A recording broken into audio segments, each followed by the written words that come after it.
नमस्कार प्यारे बच्चों। आज हम पढ़ेंगे मुगल सम्राट एवं उनका प्रारंभिक प्रतिरोध।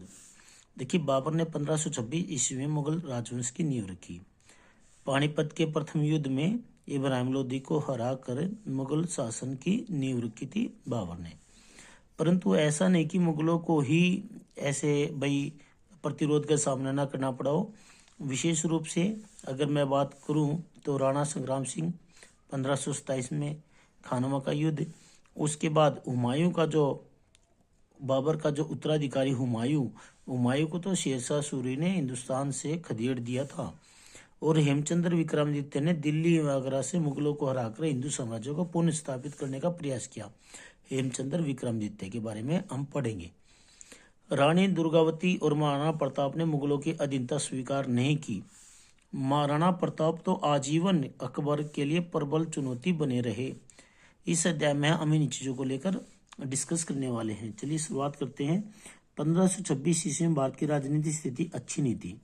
भारत छोटे छोटे राज्यों में बटा हुआ था। इन राज्यों के शासक आपस में एक दूसरे से ईर्ष्या करते थे, जैसे आज के समय भी एक दूसरे से ईर्ष्या रखते हैं, लोग लड़ते रहते थे, जिसका लाभ तैमूर और चंगेज खान के वंशज जहीरुद्दीन मोहम्मद बाबर ने उठाया। बाबर ने पानीपत के पहले युद्ध 1526 में दिल्ली के अफगान सुल्तान इब्राहिम लोदी को हराकर भारत में मुगल वंश की नींव रखी। इस वंश के शासकों ने लंबे समय तक दिल्ली पर शासन किया। चलिए, अगर आज आपको कि इनको कर्मानुबंध कीजिए तो सबसे पहले बाबर 1526 से 1530, हुमायूं 1530 से 1540, 1555 से 1556, अकबर 1556 से 1605, जहांगीर फिर 1605 से 1627, शाहजहां 1627 से 1658 और जो औरंगजेब 1658 से 1707, उत्तरवर्ती 11 मुगल शासक 1707 से 1857। 1857 की क्रांति में फिर मोहम्मद शाह जफर के बारे में हम पढ़ेंगे। मुगल कौन थे? मुगल मूल रूप से मध्य एशिया के थे। वे तुर्क और मंगोल जाति का मिश्रण माने जाते हैं। मुगल चगताई भाषा बोलते थे। मुगल कौन सी भाषा बोलते थे? चगताई भाषा बोलते थे, जो तुर्की की एक बोली थी। उज्बेकों से हारने के बाद बाबर ने भारत की ओर रुख किया। 1526 से 1530 जो बाबर के इम्पोर्टेंट युद्ध रहे। बाबर भारत में मुगल वंश का संस्थापक था। वह उज्बेकिस्तान का रहने वाला था। ठीक है। बाबर ने 1519 ईस्वी से 1526 ईस्वी के बीच में भारत पर 5 आक्रमण किए। उसका 5वां आक्रमण दिल्ली पर हुआ। इस युद्ध में उसने भी इब्राहिम लोदी को हराकर मुगल वंश की नींव रखी। यह हम बात पहले पढ़ चुके हैं। 1527 में 1526 के बाद खानवा के युद्ध में राणा सांगा हसन खां मेवाती से दो हाथ करने पड़े और बाबर ने जिहाद का सहारा लेकर युद्ध को जीता। इसके बाद बाबर ने चंदेरी 1528, मेदिनीराय और घाघरा का युद्ध में विजय प्राप्त करके मुगल वंश की नींव को सुदृढ़ किया। राणा संग्राम सिंह राणा सांगा के नाम से प्रसिद्ध। बाबर को भारत में जड़े जमाता देखकर उस काल के सबसे शक्तिशाली हिंदू शासक गर्व के साथ नाम लेना चाहिए। राणा सांगा ने उसे युद्धों में ललकारा। राणा ने बहुत से भारतीय राजाओं को एक संघ का रूप दिया, इकट्ठे रहने का एक तरीके से निर्णय दिया कि इकट्ठे रहना चाहिए, जिसमें चंदेरी के मेदिनीराय और मेवात के हसन खां मेवाती और पानीपत में परास्त हुए अफगान भी शामिल थे। बाबर ने राणा सांगा का समर्थन करने वाले मुसलमानों को काफिर घोषित किया, यानी जो मुसलमान भारतीयों का साथ दे रहे थे उनको काफिर घोषित कर दिया। राजस्थान के भरतपुर जिले में खानवा के पास 16 मार्च 1527 ईस्वी में दोनों सेनाएं आमने सामने डटी। राणा सांगा ने मंगोलों के पांव उखाड़ दिए। घाव लगने से मूर्छित होने के कारण राणा सांगा को युद्ध क्षेत्र से बाहर जाना पड़ा। राजपूतों के साहसपूर्ण प्रतिरोध को देखते हुए बाबर ने न तो उनका पीछा किया और न ही वह मेवाड़ प्रदेश पर आक्रमण करने का साहस जुटा पाया। इतने ये बलवान, ताकतवर, शक्तिशाली नहीं थे। ये तो हमारी कुछ कमजोरी रही थी, जिसकी वजह से विदेशी आक्रमणकारियों ने हमारे यहाँ पर शासन किया। हरियाणा के वीर मोहन सिंह मंडार का संबंध हरियाणा के कैथल जिले से। ये हरियाणा जीके के लिए भी इम्पोर्टेंट क्वेश्चन है कि मोहन सिंह मंडार का संबंध हरियाणा के किस जिले से? तो कैथल जिले से है। उसका जीवन संघर्ष में व्यतीत हुआ। उसने अपने गांव को घेरने वाले बाबर के भेजे हुए मुगलों को भारी क्षति पहुंचाई। बाबर ने अब बड़ी भारी सेना के साथ अपने सिपलसार, तरसम बहादुर और नारिंग बेग को भेजा, जो पानीपत में लड़ चुके थे। मोहन सिंह की वीरता की कथाएं सुन चुके मुगलों ने धोखा देने की योजना पहले से बना रखी थी। मुगलों ने सेना को 3 हिस्सों में बांटा। जब ग्रामीण युद्ध में व्यस्त थे तब पीछे से आकर बाबर ने के सैनिकों ने पूरे गांव को जला डाला। मोहन सिंह गांव को जलता देख गांव की ओर वापस आए और अपने लोगों को बचाने के प्रयत्न में मोहन सिंह को कैद कर लिया। उस दिन हजारों नर नारियां और बच्चों को शाही सेना ने कैद कर लिया और मोहन सिंह के साथ उन कैदियों को दिल्ली ले जाया गया। बाबर ने उन्हें सजाए मौत का फरमान सुनाया। साथ साथ यह भी कहा कि यदि वे इस्लाम कबूल लेते हैं तो उन्हें की सजा माफ कर दी जाएगी। इस्लाम स्वीकार न करने पर मोहन सिंह को मौत के घाट उतार दिया गया। हसन खां मेवाती। पानीपत की विजय के बाद बाबर ने हसन खां मेवाती को अपने साथ मिलाने की भरपूर कोशिश की और इस्लाम का भी वास्ता दिया, लेकिन हसन खान ने देशभक्ति के सामने मजहब का वास्ता काम नहीं आया। यानी कि हसन खां मेवाती ने यह कहा कि भाई हमें आपकी कोई भी मदद नहीं करनी, ना आपसे मदद चाहिए। 16 मार्च 1527 ईस्वी को हसन खान ने राणा सांगा के साथ मिलकर खानवा के मैदान में बाबर से लोहा लिया। इस दौरान क्या हुआ, जब तीर से घायल राणा सांगा हाथी के ओहदे से मूर्छित हो गए तब राजपूत सेना के पैर उखड़ने लगे तो सेनापति का झंडा खुद हसन खां मेवाती ने ही संभाला और बाबर को ललकारते उस पर जोरदार हमला बोल दिया। मगर इसी दौरान एक तोप का गोला हसन खां मेवाती के सीने पर आ लगा। इस प्रकार हसन खां मेवाती युद्ध में देश पर वीरगति को प्राप्त होगा। ये हसन खां मेवाती के ऊपर है। हुमायूं 1530 में बाबर की मृत्यु के पश्चात हुमायूं राज सिंहासन पर बैठा। राज सिंहासन पर बैठते हुमायूं का सामना अफगानों, राजपूतों व अपने सगे संबंधियों के रूप में कई कठिनाइयां आई उसके सामने, जिसका उसका विरोध किया गया। उसका स्वभाव चंचल था तथा वह अफीम का आदी था। नशे पते में तो सारे ही डूबे हुए रहते थे। पता नहीं वो समय कैसा था जिसे ये राज कर पाए। एक योग्य अफगान सेनानायक शेरशाह सूरी ने चौसा और कन्नौज के युद्धों में उसे पराजित करके भारत से बाहर खदेड़ दिया। 15 वर्ष के निर्वासन के बाद सूर साम्राज्य के दुर्बल होने पर पुनः दिल्ली पर 1555 ईस्वी में अधिकार कर लिया और 1556 ईस्वी में सीढ़ियों से लौटकर उसकी मृत्यु हो गई। शेरशाह सूरी हुमायूं के राज्यारोहण के 10 वर्ष के भीतर ही शेरशाह सूरी ने उसे हराकर हिंदुस्तान से बाहर खदेड़ दिया। हुमायूं के यानी कि 10 वर्ष के बाद ही शेरशाह सूरी एक योग्य सेनानायक, कुशल प्रशासक था। उसके मन में मुगलों के प्रति घृणा का भाव था। वह मुगलों की कमजोरियों को भली भांति जानता था। उसने 1539 ईस्वी में चौसा का युद्ध था तथा 1540 में कन्नौज के युद्ध में हुमायूं को पराजित करके हिंदुस्तान छोड़ने पर विवश कर दिया।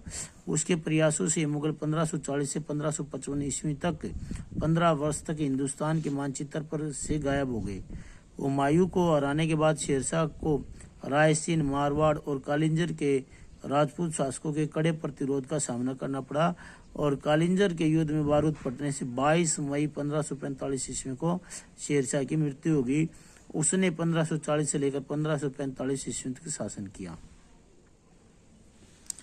अकबर के बारे में पढ़ लेते हैं। 1556 ईस्वी से 1605 ईस्वी तक अकबर मुगल सम्राट हुमायूं तथा हमीदा बानो बेगम का बेटा था। उसका जन्म 1542 ईस्वी में तब हुआ जब उसका पिता दर दर की ठोकरें खा रहा था।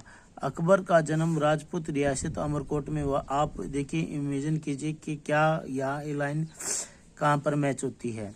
अपने पिता की मृत्यु के बाद 1556 ईस्वी में सिंहासन पर बैठा। प्रारंभ में ही उसका सामना दिल्ली के शासक हेमचंद्र विक्रमादित्य से पानीपत के मैदान में 1556 ईस्वी में हुआ।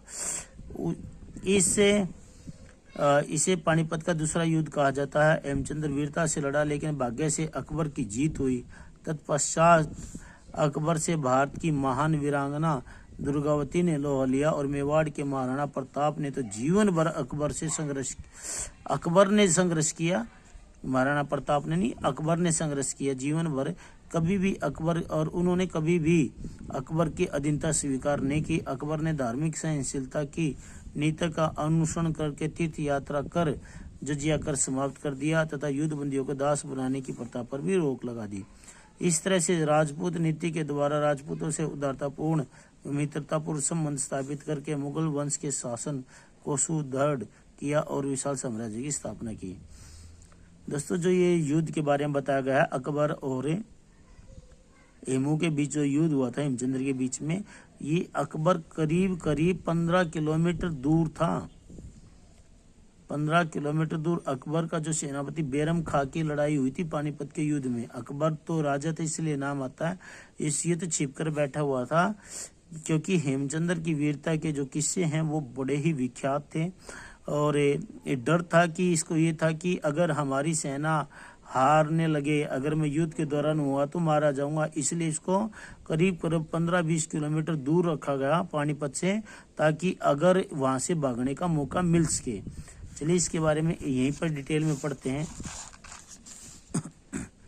यहाँ पर देखो हेमचंद्र के बारे में। हेमचंद्र विक्रमादित्य पानीपत की दूसरी लड़ाई के प्रमुख नायक हेमचंद्र विक्रमादित्य लगभग 3 शताब्दियों के पश्चात दिल्ली पर मुस्लिम शासन के बाद एकमात्र अंतिम हिंदू राजा थे, जो 16वीं शताब्दी में दिल्ली के सिंहासन पर बैठे। एक साधारण परिवार में जन्म लेकर वह अपनी सूझबूझ, पराक्रम व प्रतिभा के बल पर प्रधानमंत्री और सेनापति के पद पर सुशोभित हुए। उन्होंने अपने जीवन में 22 युद्ध जीतकर देश की एकता व अखंडता को कायम रखने के लिए जीवन भर भरसक प्रयत्न किए।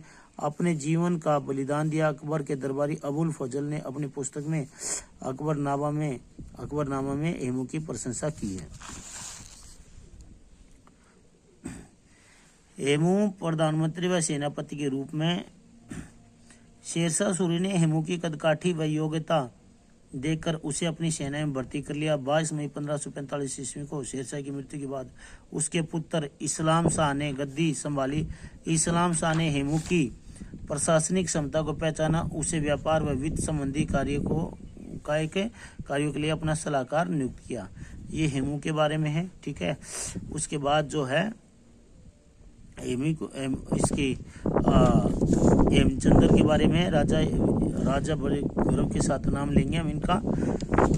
हेमू का राज्याभिषेक और उसकी घोषणाएं यहाँ पर देखिए। 7 अक्टूबर 1556 ईस्वी को भारतीय इतिहास का वह विजय दिवस आया जब दिल्ली के सिंहासन पर सैकड़ों वर्षों की गुलामी के बाद हिंदू साम्राज्य की स्थापना हुई। पानीपत की दूसरी लड़ाई यहाँ पर देखिए आप। 5 नवंबर 1556 ईस्वी को हेमू को समाचार मिला कि मुगल सेना पानीपत के मैदान में पहुंच चुकी है, तो हेमू ने अपनी पूरी सेना के साथ पानीपत के मैदान में पहुंचकर मुगल सेना को 3 ओर से घेरकर पूरी ताकत से आक्रमण किया। हेमू अपने प्रिय हाथी हवाई पर सवार होकर शत्रु को ललकारता हुआ सैनिकों का मनोबल बढ़ा रहा था। अकबर को इस युद्ध में पानीपत से 8 मील दूर सुरक्षित स्थान पर रखा गया था, ताकि यदि मुगल सेना हार जाए तो उसको भगाकर काबुल सुरक्षित लिया जा सके। हेमू अपनी सेना का स्वयं नेतृत्व कर रहा था। उसने अपने पराक्रम और शौर्य से मुगल सेना के पांव उखाड़ दिए।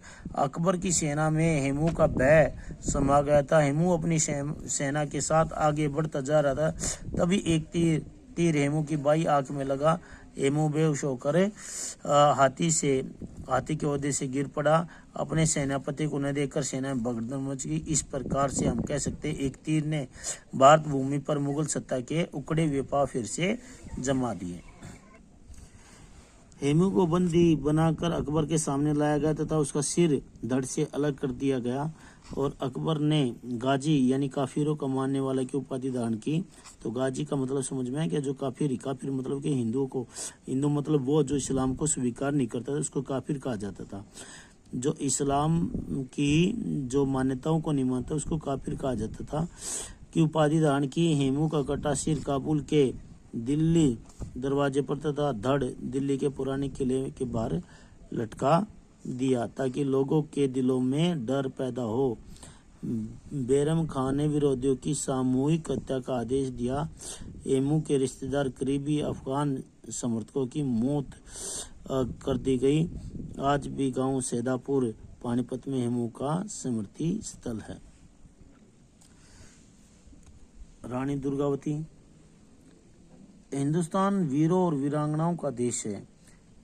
इस पवित्र धरती ने न केवल पराक्रमी योद्धाओं को जन्म दिया, बल्कि अनेक वीरांगनाओं को भी जन्म दिया, जिन्होंने इस देश को स्वतंत्र कराने और धर्म संस्कृति की रक्षा करने के लिए विदेशी सत्ता को उखाड़ फेंकने में बराबर का योगदान दिया। ऐसी एक वीरांगना थी गढ़मंडला की रानी दुर्गावती, जिसने अपने हाथ में तलवार थामी और रण चंडी का रूप धारण कर धर्म, संस्कृति और सम्मान की रक्षा की और मुगलों से युद्ध किए। ये इनका जन्म उत्तर प्रदेश के बांदा में स्थित कालिंजर के किले में हुआ था। इनके पिता प्रसिद्ध राजपूत चंदेल सम्राट कीर्ति सिंह थे।